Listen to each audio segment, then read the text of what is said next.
welcome to Riddick's on Marvel. That is Sean. And that's Sarah. And we're here again. Yeah, we're back. Sure are. Hooray! All right, so this time we're here to talk about Guardians of the Galaxy. Yes, 2014 masterpiece. Yeah. Do you want to give us the IMDb description before we start? Yes. So, a group of intergalactic criminals must pull together to stop a fanatical warrior with plans to purge the universe. Dun, dun, dun. So dramatic. Yeah. Do you remember seeing this for the first time? Oh, absolutely not. No? No. All right, well, let's get into what do you think of the film? Cool. Do you like it? I really like it. Yeah? Yeah, it's such a lot of fun. Like, the soundtrack is peak. Yeah. It's unbelievable. Yeah, the soundtrack is like a character of its own. Yeah. You? Yeah, I really like this. I think I really liked it when it came out. I definitely have continued to like it over time. We've rewatched it multiple times, obviously. It's just a great film. Yeah. There's like plenty to it. And it's also it was kind of a nice change in direction for the MCU. A really nice change in tone overall. Yeah, at a time that it kind of needed it. Like all the movies they weren't all the same or anything like that. Obviously Thor had all the like off-world stuff, but this was very much like divergence into, hey, let's have some fun. Yes, because everything up to now has been very serious. It has been very serious. Whereas this is just full silliness. Yeah. Also, one thing I like about this film is that you don't need to understand like astrophysics in order to understand the plot. Yeah. Like it's just like, hey, we're in space. Isn't it fun? Yeah. Yeah. That's a tree. That's a raccoon. Away we go. Yeah. Yeah. It's great. So this movie is directed by James Gunn. Right. Written and directed by James Gunn and Nicole Perlman. Right. Nicole Perlman. Right. Nicole Perlman is the first woman credited as a writer on an MCU movie. Okay. So new ground. Yeah. Kind of took their time getting there. Bit of an indictment of the earlier films. Yeah. But look, we'll take it. But fair play to her. I guess. Well done. Yeah. I don't really know who she is. I don't know like her other works or whatever. But I am like familiar with James Gunn. Did you know much about James Gunn before this? No, I don't think I'd ever heard of him. I knew of his brother Sean Gunn. Okay. From the likes of Gilmore Girls, like him showing up in that. But otherwise, no, they were not a family with which I was familiar. Okay, yeah. I think we had seen a James Gunn movie. We had both seen, what was that movie with Rainn Wilson and Elliot Page? Super. It was. Oh God, I hated that. Yeah, that wasn't for you. No. So, it was just weird. I didn't like it. Yeah, I like that movie. Yeah. Gunn has a kind of distinct vibe, I guess. Kind of weird. Yeah, particularly his earlier movies were a bit weird, but he's done a lot of good stuff as well. His first movie that he directed was called Slither and was kind of a creature feature starring Nathan Fillion. Okay, we like him. Yeah. I haven't seen that, have I? No, it's probably not for you. Right. It's kind of like a horror comedy. It's fun. It's not the best film I've ever seen, to be honest, but Nathan Fillion kind of carries anything. He can do anything. Yeah. Like, I'd watch anything with him in it. I love him. Yeah, and he plays the lead and he's fantastic. Yeah. Gunn had also written the two Scooby-Doo movies, the ones with Sarah Michelle Gellar and Freddie Prinze Jr. Yeah. And Linda Cardellini. Yeah, and the other guy. Matthew Lillard. Him. Yeah. Great casts. They were fun. And the other guy. The other guy. Disrespectful. He's great though. And he had written the remake of Dawn of the Dead, which was directed by Zack Snyder. That is not a fun film. Well, it's a Zack Snyder film. Yeah, I've tried to watch and enjoy that film, and it's just not good. Yeah. Sorry, I just don't like it. Well, again, Zack Snyder, you know. Yeah. I wouldn't rate him myself. Me neither. And we will probably cover some Zack Snyder movies in the future. We will absolutely cover some Zack Snyder films in the future. And we'll talk a lot of shit about him. Yeah. But I will say, and I'll say this in the future when we do those movies, he seems like a very nice man. Oh, well, that's good. Yeah. Yes. So that's good. Yeah. But his movies are dog shit, I'm afraid. They're just a bit too... Stylized? Yeah, it's like Michael Bay meets Tim Burton, but in the wrong direction. Yeah. Does that make sense? That's funny, yeah. Yeah, I don't know. There's something just a little bit teenage incel Very about much. it. That's the vibe I get there. But like I said, if he's a good dude, that makes me like him and his stuff 20% more. Yeah, absolutely. That is very, like, I know you're supposed to separate the art from the artist, but I don't do that very well. Like, if I like someone and something sucks, I'll be like, do you know what? Good fucking effort. Yeah, fair Well play. done. Yeah. Yeah, so he genuinely seems like a lovely man. So, Excellent. Well so done. that's good. Big up Zack Snyder. Yeah. And we will make fun of his movies later, but Yes. we'll But keep we love him deep down. Yeah, yeah. Cool. So this movie came out in 2014, and because it was so different to the other MCU movies, it was seen as like a big risk. Oh. Yeah. So like that obviously totally didn't. Yeah. Like it paid off in dividends. Yeah, Yeah. absolutely. But yeah, it was seen as a big risk, whereas all of the other MCU movies were like, let's punch these guys, let's throw my shield. This was like a veer into space opera territory, and you know, James Gunn kind of doing his version of Star Wars or whatever. Look, I know they're a corporation, but why are corporations so weird about doing fun things? Yeah. Like, Just this have is fun. fun. People like fun. I think I don't know if I said this on an earlier episode. I might have. But this whole thing where filmmakers think that people want to be challenged in the cinema. Yeah. That people want to, you know, feel an uncomfortable lens upon their own soul. Fuck that shit. Yeah. Again, the world is a dumpster fire. Yeah, it's dreadful. So let us have fun. Yeah. Like... And there are like plenty of people who want those films, and there are plenty of great films in that style. But this is a superhero movie set in space. Yeah. So bring the fun. Yeah, bring the colour. And the colour of it is beautiful. That's Yeah. a really nice thing about this, is that it's bright, it's happy. Obviously, it's funny because it's a comedy. Yeah. But it's actually gorgeous to look at. Yeah. And there's the soundtrack, which you mentioned, which is like part of the movie in a way that like works for the story. Yes. So basically it's Peter Quill, played by Chris Pratt. His mother, before she died, made him a mixtape of songs from the 70s, and that's all he listens to. And so that's the soundtrack for the movie. Yeah. And it's great. And James Gunn actually does apparently a really interesting thing where before he does a movie, he gets all of the music that he wants to use in it signed off in advance, and he plays it while the actors are acting out their scenes. So they're Nice. actually hearing what the scene will love sound that. like. Yeah. I love that. Obviously not over like intense dialogue probably, but like in the big action scenes where there's a lot of music, the music is playing on set, so they can kind of like get into the fun of it. Yeah. That's really cool. That's so cool. And as well, like to clarify, I guess, for anyone who hasn't seen it, the reason he listens to this mixtape and this mixtape alone is because immediately after his mother died, he is abducted from planet Earth and taken away into space. Yes, at Yeah. 8 years old. And then the film smash cuts to like 30 years later. Yeah. Which is hilarious. Yeah, it's great. But it's such a great, again, like such a great setup for the movie. You're like, this kid likes music. Oh, he's abducted by aliens. 26 years later. There you go. And there you are. Yeah. He is a mid-30s dude. Yeah. Racing around the galaxy. Yeah, it's great. Should we talk about the cast? Yes. Amazing cast in this film. Unreal. Like, fantastic. So Chris Pratt, you mentioned, plays Peter Quill. I have these written down in like order of which I love them more so than order of character. Love that. Love that. Lee Pace Yes. plays Ronan. He has a full name? Ronan the Accuser. I was like, Ronan the Destroyer. That's There you not go. correct. So Ronan the Accuser. No, we'll talk about that later. Never mind. I'm skipping on. I'm getting Okay. excited. Karen Gillan, Yes. Scottish actress playing Nebula. Just fabulous. She is great. She manages to portray rage in such a convincing manner. She's just so extra. Yeah, she's so good. I She adore her. also, as soon as she got cast for the role, she shaved her head. Nice. Yeah.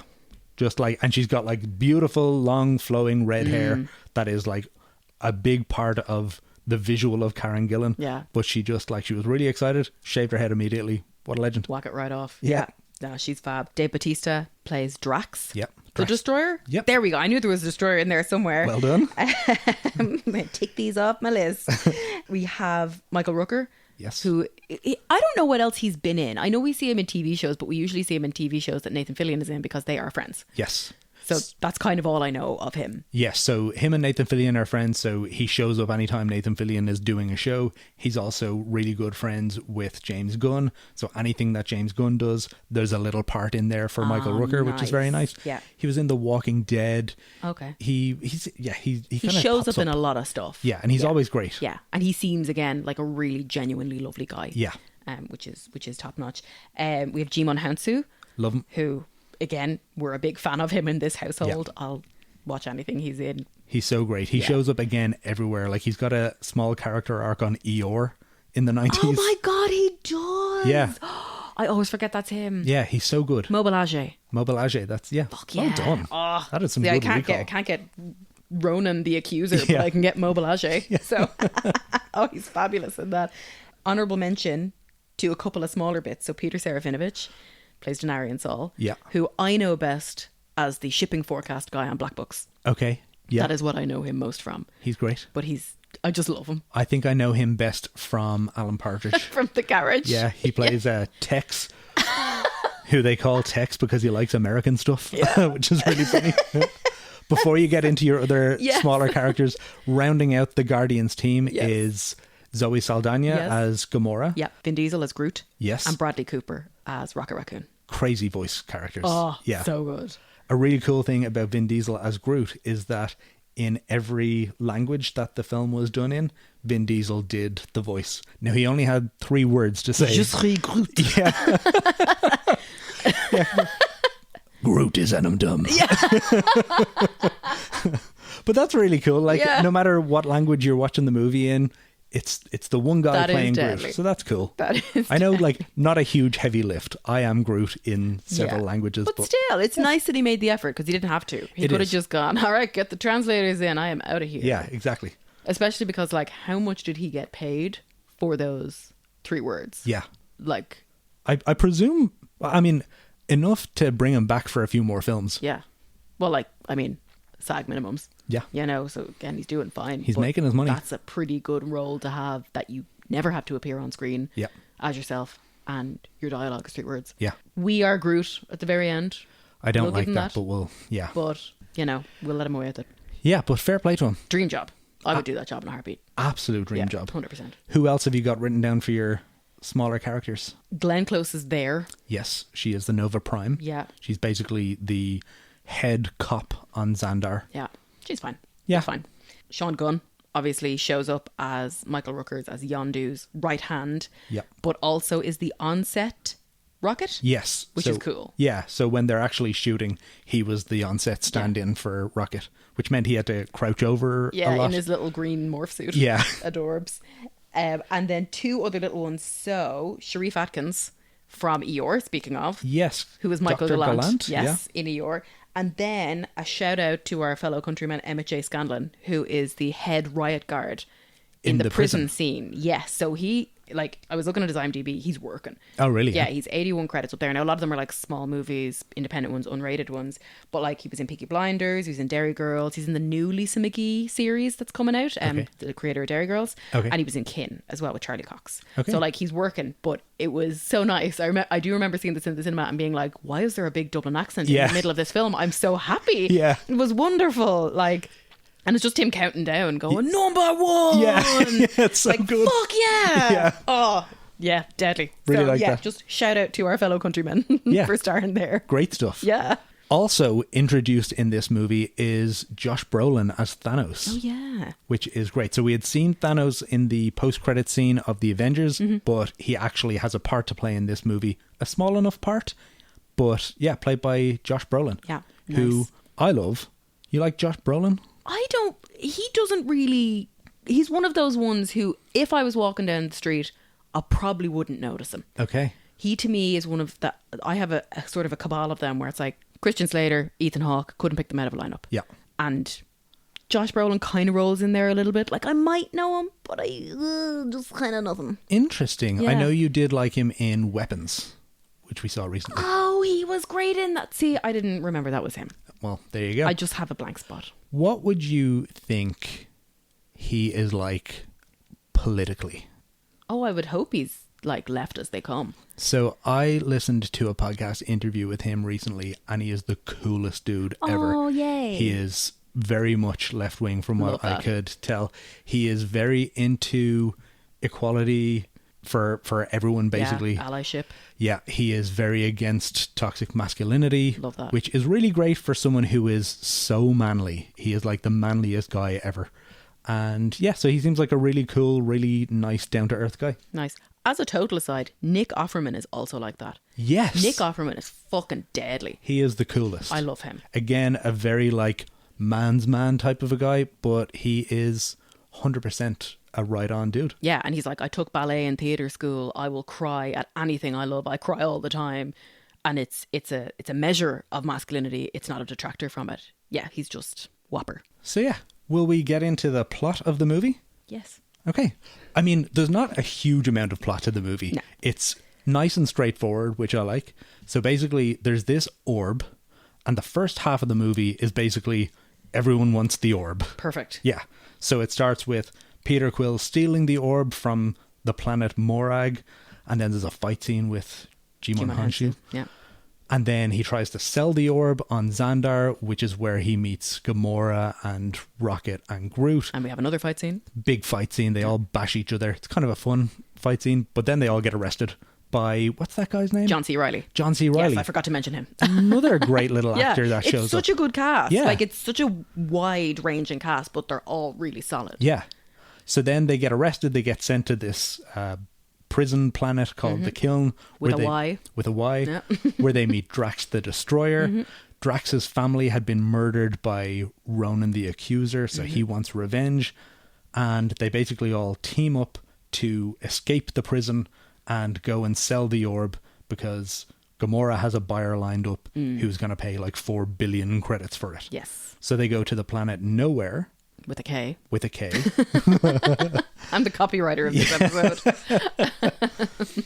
And there they meet the Collector, played by Benicio del Toro. Yes, who I also forgot about. Like, this cast is unbelievable. Star-studded. So this is where we get into the kind of larger Infinity Saga of it all. Yes. Where the Collector, played by Benicio del Toro, I can't say those words. Benicio del Toro. There you go. He tells them about the Infinity Stones. Which I really appreciated. Yeah. Because I obviously had never, like, I don't know, I zone out at this point, or I like stick my head in my popcorn. I don't know. Yeah.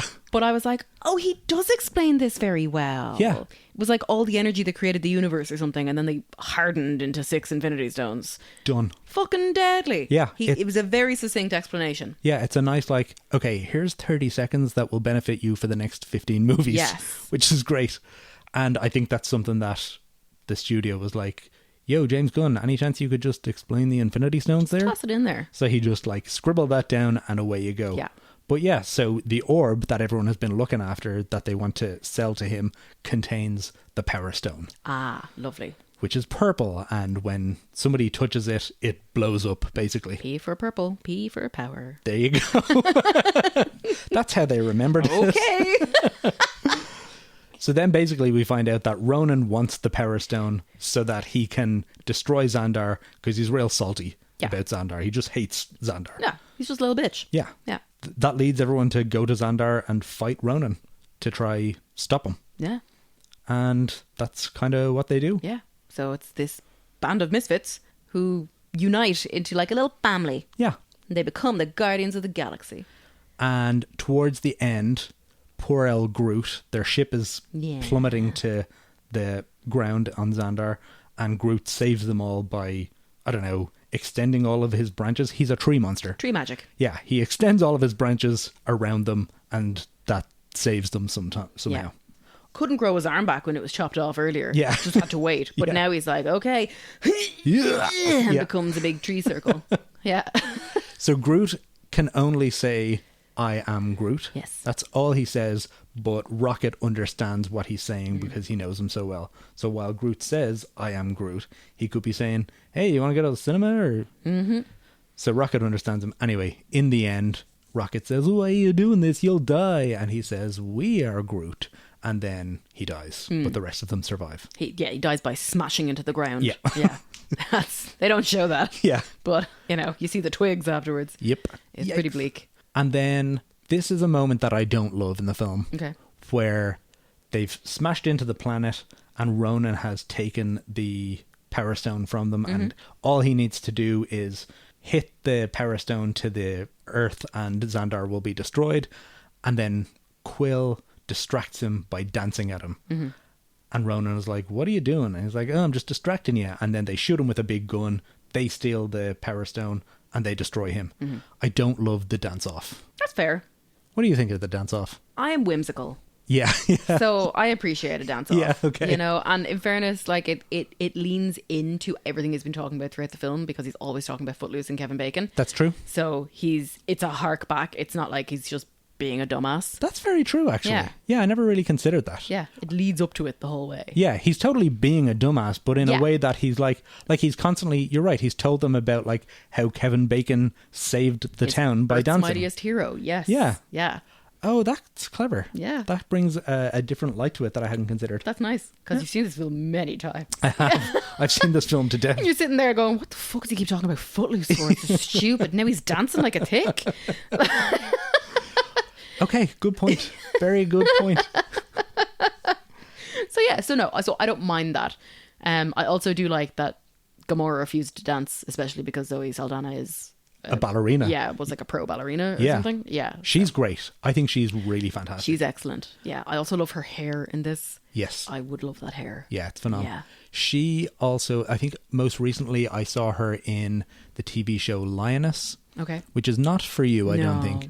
But it's one of those Taylor Sheridan shows. Okay. So he makes everything. Like half of TV is Taylor Sheridan. Okay. So he's like... I've never heard of him. Well, so he made like Yellowstone. Okay. And this is one of those... So I feel like he's got two types of TV show. Right. Either everyone's wearing cowboy hats. Right. Or everyone's wearing baseball hats. And that's his two types of shows. Okay. So everyone's like on a ranch or like trying to sell their horses or ride their horses, or they're in baseball hats shooting each other up. Nice. But it's a very good one. I enjoyed most of Yellowstone. He did Wind River. That was deadly. Fantastic That's film. a great film. But Lioness is really good and she's the lead of it. And like she's pretty... I think all of the top grossing films of the last 20 years have had her in their cast. Okay. So yeah, she's great. As a total aside again, in Lioness, isn't there an unbelievable co-star? The lady, I can't remember who she is. She is Jill Wagner, host of Wipeout. So I was like, I know you pointed out someone to me, but I couldn't remember why. And she's absolutely tanked in this. Her hair's all cut off. Yeah. Yeah, she's absolutely tanked and she's really good. So like all I had seen her in before was hosting Wipeout USA. And the Hallmark movies I make you watch. Yes. Yes. Which do not really showcase someone's acting, no, let's say. I love those. But in Lioness, she's absolutely brilliant. Yeah. Like that woman can act. Fab. Yeah. Love to see it. Anyway, total pivot away from there. What were we talking about before? Guardians of the Galaxy. Gotcha. Yeah. So we've just done a dance off. Yeah. You didn't like it. Yeah.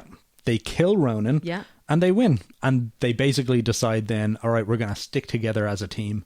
And they fly off into the sunset. Yeah. And that's basically it. We find out right at the end that Yondu had originally kidnapped Quill at the behest of his father, who he doesn't know, and never delivered him to his father.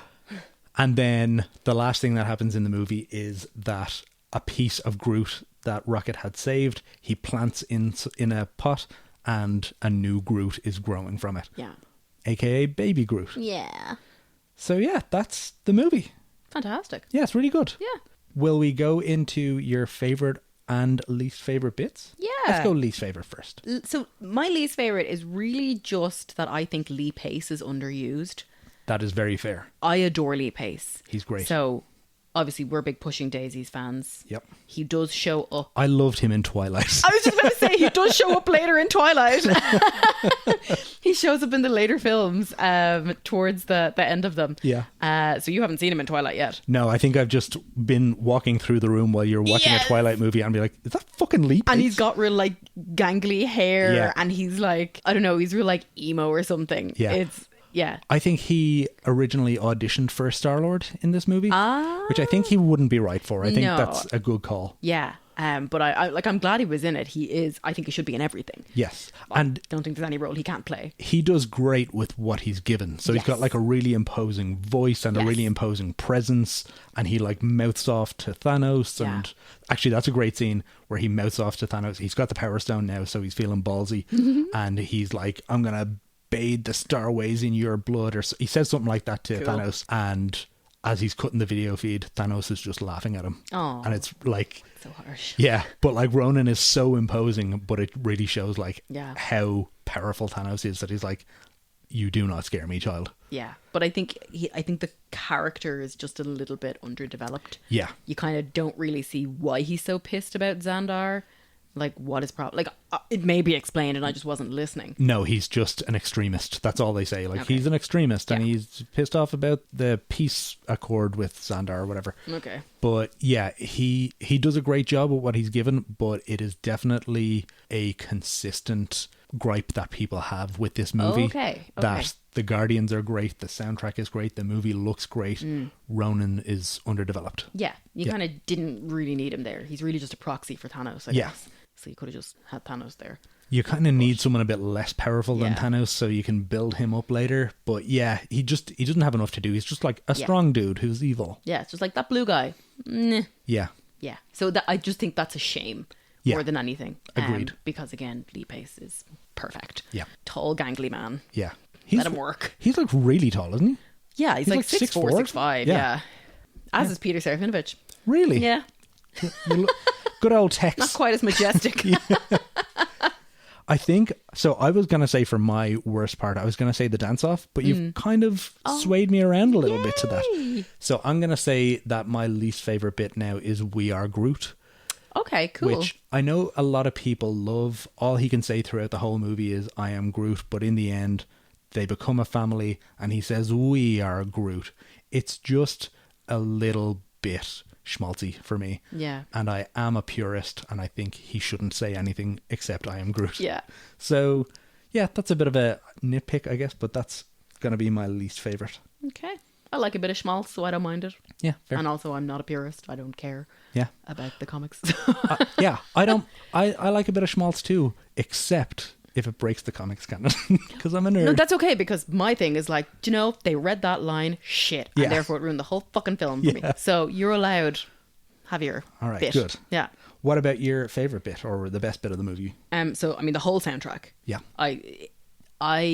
We will discuss it in future films, where when they over-involve a soundtrack or a song in, like they do the needle drop moment, and then the whole scene is about the song. Yeah. And I hate that. Yeah. Like, it just makes my skin want to fall off. Yeah. It really, it's really just poor annoys me. filmmaking. It's just real cringy. Yeah. But the way it's done here, the way it's actually woven in, and the music actually works with what's happening, like, again, we'll talk about it in the future, but like later in the Doctor Strange movie, there's a big fight scene that's all with music notes. And I just fucking despise it. I'm with you on that. And then similarly, what is it? It's a Batman one or Harley Quinn or something like that. What's the one I'm thinking of? Oh, I don't know. Oh shit, I'm not going to get the name of it right, but basically there's like, it's half of a Queen soundtrack. Oh, is it the Suicide Squad? Suicide Squad. Yeah. And the whole thing, again, is all like, ooh, look at the music that's playing, but it doesn't blend in with what's happening. And again, I just really, really dislike it. So here, it's done so well that I really enjoy it. And also, like, wall-to-wall bangers. Yeah, wall-to-wall bangers. And I love so much, like, obviously, this is the kind of music that we would have heard growing up from our parents or whatever. So it was already there for us. But for, like, any younger viewers, listeners, whatever, they're getting introduced to this whole new range of absolute bops, which is unreal. Yeah, that Suicide Squad movie was very transparently trying to do the same thing as Guardians but did. Just couldn't do it. The director, the artist. Not there. And then my other one, it's just a line read. It's just a really, really nice Bradley Cooper line read towards the end, where they're talking about how Rocket and Drax were trying to rescue Gamora and Quill from Yondu's ship. Quill is giving him shit about, you were going to blow up the ship that we were on. Yeah. And Rocket goes, well, we didn't have time to work out the minutiae of the plan. And it's so, like, I fell about the place laughing when we were watching it the other day. Yeah. It's just so well delivered. Like, everything he does in this film is amazing. He's unrecognisable to me. Yes. As Bradley Cooper. Yeah, he very much leans into it. It's like a real thick New York accent or something. Yeah, apparently he modelled it on Joe Pesci's character in Goodfellas? Okay, great. Yeah. A Joe Pesci character, anyway. Yeah.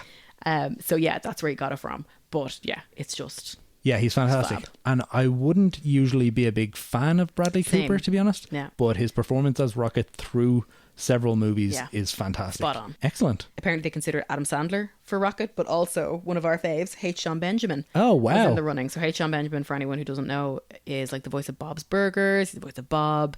He is just a prolific voice actor. Yeah. He's also a real life one. He's in Wet Hot American Summer. Yes. As partial voice actor, partial real life one. Do we see him as a human? I think in the prequel series we see him as a human, and then he becomes a tin can. Yeah. Unbelievable. Which is fantastic. But he's just fab. Again, he's a Riddick family favourite. Yeah, absolutely. What about yours? So what were your favourite moments? So overall, I think a huge element to the success of this movie is Chris Pratt as Peter Quill. He, I think, is just like the perfect lead for the movie. Yeah. Absolutely. A single moment that I remember from seeing the film is right towards the start where we see Pratt for the first time. He walks into this big cave and he puts on his Walkman and Come and Get Your Love starts playing, and he starts dancing around, and it cuts to this big wide shot where he's just in the bottom left corner, and then most of the screen is taken up with the Guardians of the Galaxy logo. And I remember sitting in the cinema, and as soon as that flashed up, I was just like, this is going to be such a fun film. Yeah. And I remember like smiling hugely because I knew like next 2 hours are going to be really fun. It sets the tone perfectly. Yeah. And right away. Yeah. Right away. Because you do see him come in a spaceship and start doing all the space guys. And you're like, Looks real okay, cool, we're in serious. space. And then the dancing starts. And you're like, okay, Yeah. cool. Yeah, I'm so here for good. this. Yeah. So yeah, okay. What do you think rating wise? What are you going to give it? Again, using my spotlight standard, Okay. I'd probably give it like 6.5. Okay. Cool. That's probably real scabby. 6.5 to 7. I don't want to seem like I'm copying you, so I already wrote down what my rating was. Okay. And my rating is a 7. For Oh, this. very nice. Yeah, I think it's a good, fun film. It's definitely set a different tone for the MCU, brought them in a kind of a different direction and gave them a lot more kind of toys to play with. Yeah. It's not Winter Soldier for me, but it's great. Yeah. And like it's kind of got a standalone energy as well, which is nice because Yeah. we don't have any cameos from anywhere else. Yes. But it's really nice to, you know, you can sit down and watch it in isolation. You don't need to have watched the whole previous phase and you don't need to know what's going to happen in the future. You can kind of just sit down and enjoy it Yeah. by itself. And originally they were talking about having Downey in it to play Iron Man, teaming up with the Guardians. I'm glad they didn't. I'm glad they didn't That would as have well. really changed it and not for the better. Yeah, I think it would have made it the Iron Man plus the Guardians movie, Yeah. which is not what this movie needed to be. Yeah. No, sometimes you just need a standalone. Question for you. Yeah. Chris Pratt is a real life person. Is he a piece of shit? I don't know. The internet hates him. Okay. And I don't know what it is. I know he's got weird religious energy. Yes. And I do not like that. Yes. I think people who are overly religious, they just kind of freak me out. Yeah. I think anytime you say this, like you see someone being like, oh, I'm just really thankful to Jesus Christ for giving me this role in this movie. Yeah, to my Lord and Savior. Yeah. I feel really weird about it. Yeah. So, yeah, but other than that, I don't really know. Yeah. So, I mean, there's definitely a big thing of like, he's the worst Chris and all that. Oh, he is yeah. Yeah. He's very funny. Yeah. And he's a very good actor. Yes. Like we recently watched Everwood. Yes. And he was only 19, 20 in that. Yeah. And he's great in it, in fairness.